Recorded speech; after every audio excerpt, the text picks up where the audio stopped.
شہر جنگ میں ایک آدمی تھا جس کے پاس بہت مال پیسہ تھا۔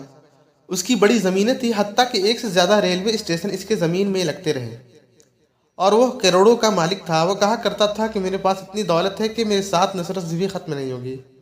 اس کی وفات کے بعد اس کا اکلوتا بیٹا اس جائیداد کا مالک ہوا۔ جوانی کی عمر تھی اور مال کی فراوانی تھی، چنانچہ جوانی والے کاموں میں پڑ گیا۔ روز کی نئے مہمان آنا شروع ہو گئے، پیسہ پانی کی طرح بہنے لگا۔ اسی مہم میں اس نے ملک کے مختلف شہروں کے سفر کیے۔ جب یہاں سے دل بھر گیا تو دوستوں نے مشورہ دیا کہ بیرون ملک چلتے ہیں۔ چنانچہ باہر ملک کا سفر کیا۔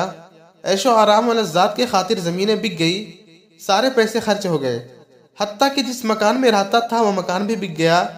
جس آدمی نے یہ واقعہ مجھے بیان کیا ہے، اس نے اس فضول خرچی کرنے والے آدمی کو اسی شہر کے چوک میں کھڑے ہو کر بھیک مانگتے ہوئے دیکھا۔